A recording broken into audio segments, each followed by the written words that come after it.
Bismillah ar-Rahman ar-Rahim. Assalamu alaikum, dear viewers. Welcome to another episode of Her Thoughts here on Imam Hussein TV.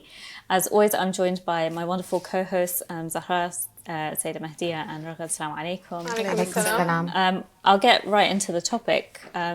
It's Shahr Ramadan, and the core of this month and the focus of this month is supposed to be us getting closer to Allah subhanahu wa ta'ala. So that is our topic today.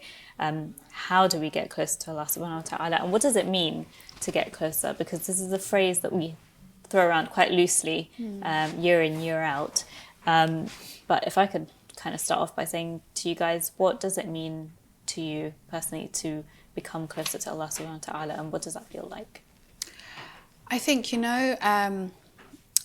this is something that we spoke about in our previous topic about jihad, and actually finding out what it is that you need to improve upon. Because even if you take those small steps, it doesn't have to be something so big, that something so drastic which you can't cope with as well during the day. But taking a small step to try and improve your spirituality. For example, praying namaz on time. Now we know that awal namaz has so much benefits for our soul, and namaz prayed on time is so much more sweeter than namaz prayed at qadha time. Yeah. So, it could be simple things like that, little steps to try and bring yourself closer to Allah subhanahu wa ta'ala. And I find reciting things for myself allows my day to go so much better. So, for example, anybody that knows me knows that I love reciting SWT Ashura. And even if my day is really busy, I still try and find those 10 minutes out of that time, because for me, that's my relief.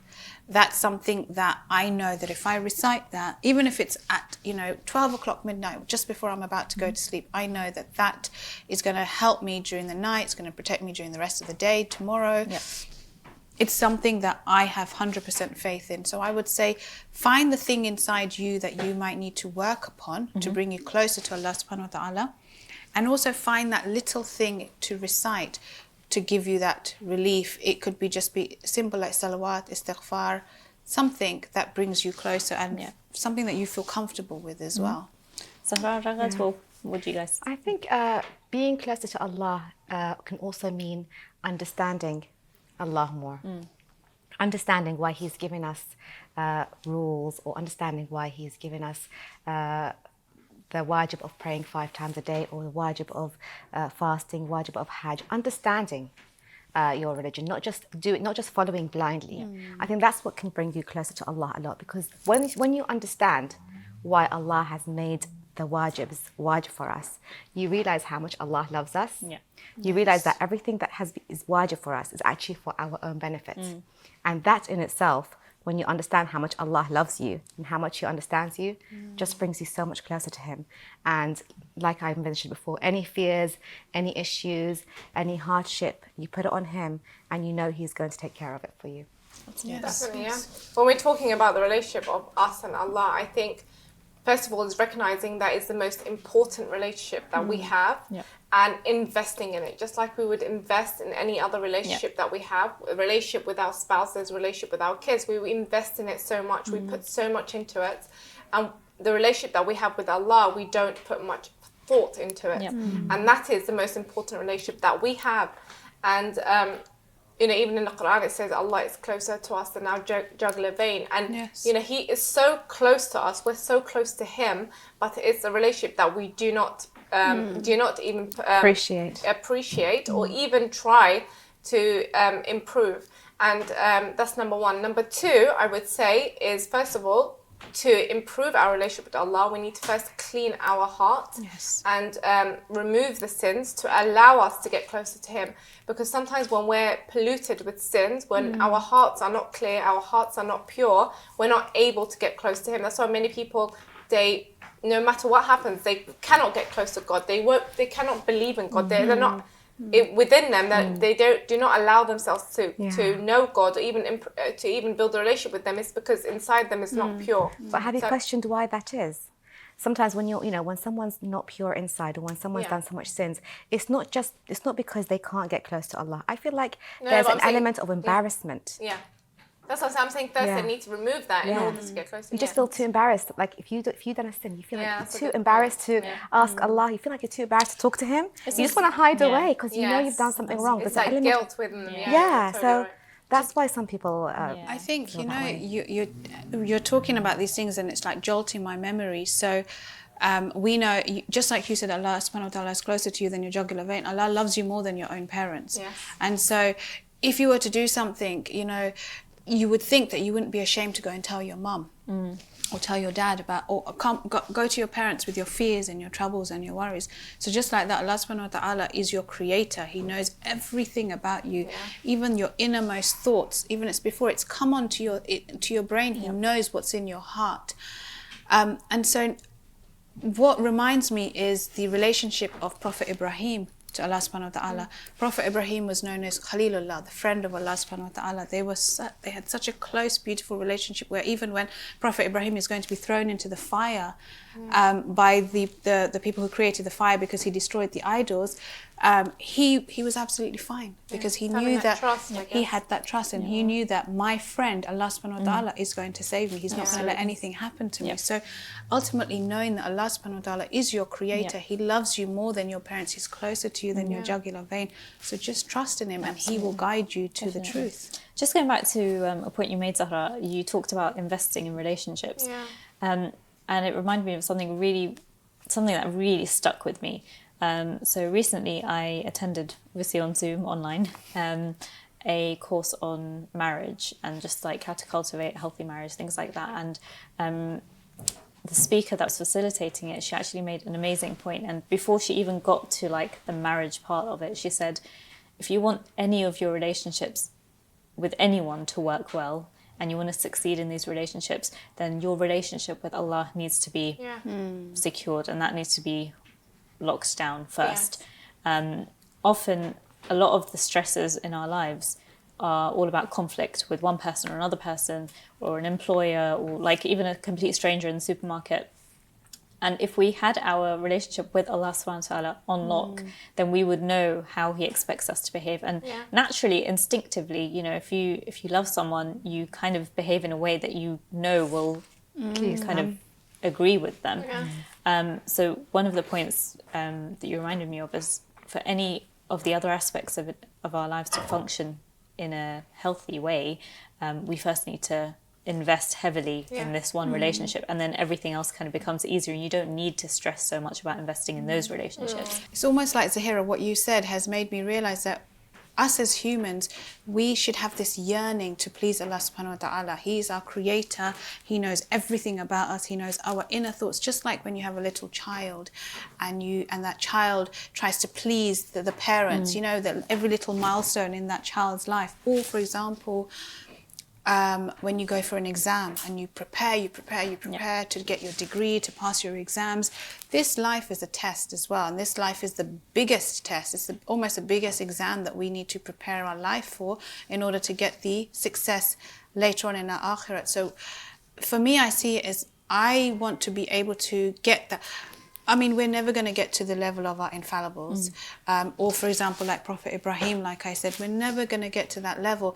Yet we have Prophet Ibrahim, or we have our infallible Masumeen as a perfect example where we can draw lessons from their lives and take those little steps in our lives to implement them in order to gain closeness to Allah subhanahu wa ta'ala and then better ourselves and then have a ripple effect for our family as well. Because surely it would rub off on your children or your spouse or your, you know, extended family. If you are happy and content within yourself, other people around you will see that as well. Absolutely.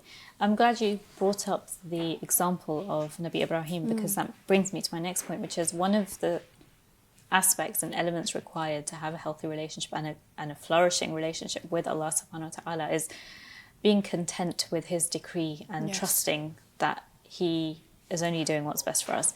And you know, we've spoken in the last couple of episodes extensively about coronavirus, so I'm going to park that. But just generally speaking, what is the process that goes on in our minds, or what can we do to help ourselves almost accept this reality that Allah only has our best interests at heart and His decree is always going to work out for the best in the end for us? I think, you know, we also need to draw lessons from our beloved Imams. Bibi Zainab being that perfect example where she saw nothing but beauty. Everything that happened around her was, you know, if we were put in that situation, if I was put in that situation, we would not be able to cope. But she had so much trust in Allah subhanahu wa ta'ala that we should try and get to that level where we don't question Allah. And everything that Allah gives us is a blessing, and we are put into that test and a trial for a reason. And sometimes it's going to be hard, but if you have that trust in Allah subhanahu wa ta'ala, you know that at the end of it, with every trial comes ease. Innamal usri yusra, fa innamal usri yusra. Allah subhanahu wa ta'ala emphasizes, and I actually have this in my house on canvas painting. So when I wake up in the morning, I see this. So everybody has hard days. Everybody struggles in their lives, and sometimes you do question. As humans, we do question why. But I have that ayat in my house. So when I wake up in the morning, I see that, and I know that, look, Allah subhanahu wa ta'ala is going to make the best plan for me, and He's going to allow my day to go easily. Absolutely. Yeah, I think it all comes down to tawakkul, and that is a fundamental element that we should all have, is tawakkul in Allah, trust in Allah. And Allah says in the Quran, Allah loves those who trust Him, so place your trust in Him. You know, He tells the humans, trust me. Yeah. Like, Yes. I will gear your life, I will, you know, take your life in a direction which needs to be. Yeah. And we as humans need to first admit and recognize that in our limited capacity, Yes. we cannot see what's going to happen in the future. We cannot see the unseen. You know, sometimes elements or things happen in our life and we're thinking, why is this happening to me? Why did this happen to me? How come I don't have this? How come I don't have that? But that in itself is a blessing, and Allah knows, and He will, you know, really craft someone's life and it should be. I actually had a friend who was married, and her husband was, they're really, throughout the whole marriage, financially, they were struggling. And she used to always say, oh, I wish I married someone that was rich. I wish I married someone who was rich. And then eventually, her husband did get a really good job. They became so rich. This is back in the Khalij, where everything is all about the material stuff. Yeah. Anything. Anyway, he became extremely rich, extremely wealthy, that they had so much money, they honestly didn't know what to do with it. They were like donating thousands of pounds to the mosque, like not thousands, millions to the mosque. Anyway, and her husband ended up marrying a second and a third wife, and they ended up getting divorced. And then she was saying, oh my God, I wish I just had that simple life where we didn't have money. So sometimes we wish our life had gone a certain direction, but it may be good for us, but in our limited capacity, we cannot see that. You know, there's so many things that happen in life, and maybe down the line, you will look back and you're like, oh my God, thank God that happened. And maybe we'll never come to that realization until the hereafter. And we're thinking, okay, we can see that. So we have to have full trust in Allah and recognize that He, as the Quran says, we plan, He plans, and He is the best of planner. We have someone that knows everything, and He will plan our life in the direction that it should be. So I think the fundamental point is tawakkul, and we should really have that tawakkul in Allah, and then we won't get lost in this world. You made a really good point. In our limited knowledge and in our limited capability, and Allah's knowledge is infinite. And you were talking about your friend, which made me remember about a dear friend of mine who went through the biggest trial in her life that any parent can go through, and she lost one of her child recently. And as a parent, that is the biggest test that you can go through. But her strength and her determination is admirable, and I look up to her because, yes, as a parent, you grieve for your child. The loss of any child is you can't speak about it. It's so upsetting. But to see her strength and how she knows that her son is in Jannah, and he's with Bibi Fatima the Zahra, he's surrounded by the Masumin, inshallah, and she takes comfort from that, and she knows that ultimately Allah subhanahu wa ta'ala loves him more and loves her more. And so he's going to, yes, she's going through this test and this trial, but she has so much faith in Allah that she's somebody that I aspire to be like. Absolutely. SubhanAllah, it just shows that she has complete trust in Allah, that she knows that her son has passed away and Allah is taking care of him right now. Yes. And that just makes your heart feel so much better. SubhanAllah. I think probably all four of us sitting here can probably think of something that seemingly went wrong in life, and years later, or not necessarily, sometimes you don't even have to wait. You don't even have to wait that long to see the positive consequence of something that you thought went wrong. Yes. Just before the show, I was telling you guys about like struggles with my daughter, etc. But all these things happened, and today I'm here. And if a lot of the things that I wanted to work out had worked out, I probably wouldn't be doing the show here today. So everything works out in our best interest. So you were saying, sorry, go ahead. I paused. So you were saying at the beginning that Allah is closer to us than our parents, and then now you're saying that to have complete trust in Allah and drawing from our own experiences. You know, when we were much younger, when I was much younger, you know, I always thought, you know, as long as I had my parents, then I'm fully covered. I've got all the support I need. My parents will do anything I need. Until I went through a situation where it affected my health. Yeah. Now, your parents can do everything for you. They can do anything for you, but they can't do miracles. No. The only person that can do miracles is Allah. Yeah. And again, I done the speaking thing to Allah. I told Allah, you know, you are closer to me than my own parents. Yes. You love me than my own parents. So I want you to be there for me in this situation. It's a situation that you couldn't turn to your parents. You couldn't turn to any doctor, you know, and that's it just comes to show how much Allah loves us and how much He cares about us. And sometimes I feel like Allah deliberately corners us into that situation because we live our lives thinking that we have even an iota of control over the tiniest thing, and we don't at all. And it's almost like He's saying, look, this is just a reminder. I'm in control and you need to And trust it's an me. example of a test. You go through hardship, but I came out 100% closer to Allah. Absolutely. On a more practical level, during Shahr Ramadan, we're very on it with, you know, I want to make this change, I want to make that change. And often we set out this month with goals for ourselves. In terms of practical tips to share with our viewers that lead us to having a better relationship with Allah subhanahu wa ta'ala, what do you guys suggest, and what habits have you picked up over the years and in your experiences? I would say take little steps. You know, if you try and implement big changes in your life, then sometimes it becomes very difficult to keep up with those changes. Yep. So it could be something little. So I want to recite a verse of the Holy Quran a day. You know, we have this, try and recite the whole Quran in the whole month. And for some people, that's doable. But especially if you are a busy mom, you have children, you have so many other things to juggle. It's not always practical. And so take little changes. And for example, and I talk for myself, I need to implement reading more of the Holy Quran. And so I would, for example, start off with 2 verses. And then what I like to do is look at the meaning. Yeah. Because every verse, every ayat, every word in the Holy Quran has a specific meaning that you can implement into your life. So even if it's reading 2 ayat and then reading the meaning next to it and pondering upon that meaning, reflecting, maybe reading the tafsir behind it, the meaning behind it, I would find that more fruitful for me rather than reading pages and pages of the Holy Quran, especially for somebody who Arabic is not my first language. So especially for me, where I would have to look at the translation and actually think about the meaning, that I would find more beneficial, and I'd be able to implement that into my life more than reading a long passage of the Quran and not gaining and taking as much as I would want to. Yeah. Absolutely. So, any practical tips? I think like any relationship, there are key points, and number 1 is communication in any relationship. So that also applies to our relationship with Allah, and our communication is prayer.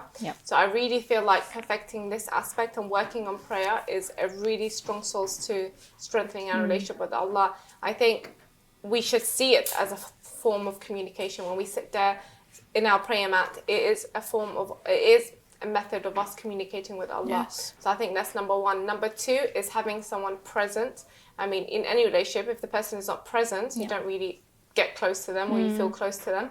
So always remembering Allah, having Allah in our presence, remembering Him is constantly something that is really important, and it is a practical step that you could do to get closer to Him. As a mother, I always have to bring the kids aspect to it.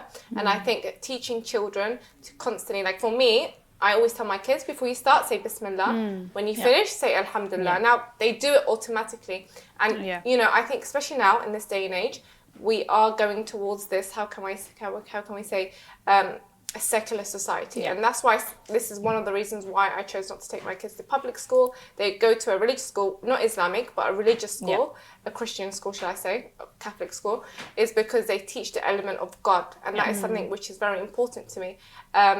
In public schools now, they have eliminated the element of God. They want it to be so secular.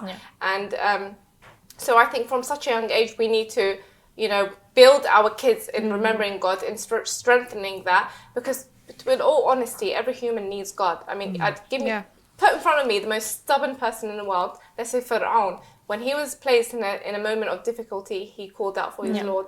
Any one of us, if we're placed in a moment of difficulty, we will call out to a higher divine power. I mean, even atheists that don't believe, when they're in difficulty, they try to God, pray.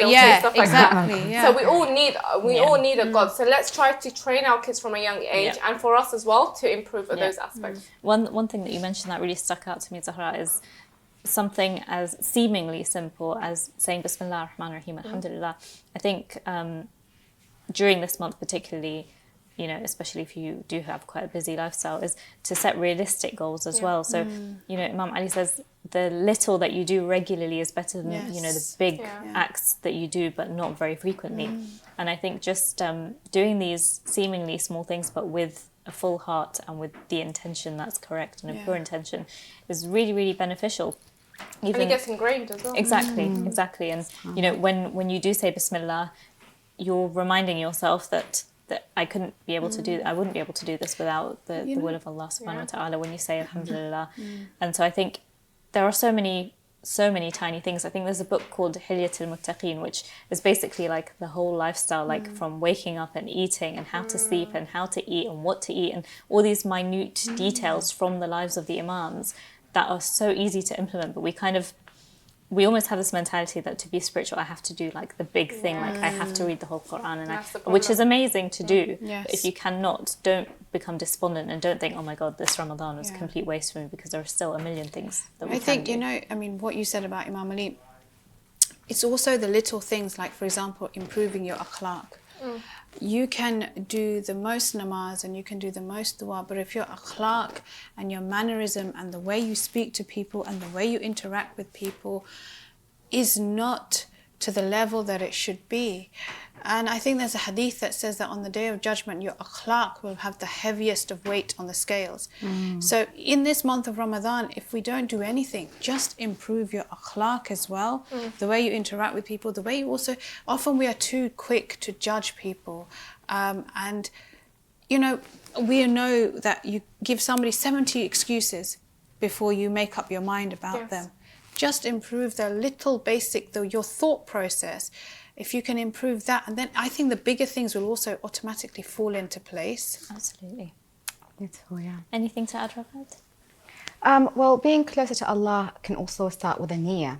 So everything you do, you can just start it with a niyyah that you're doing it qurbatan ila Allah ta'ala.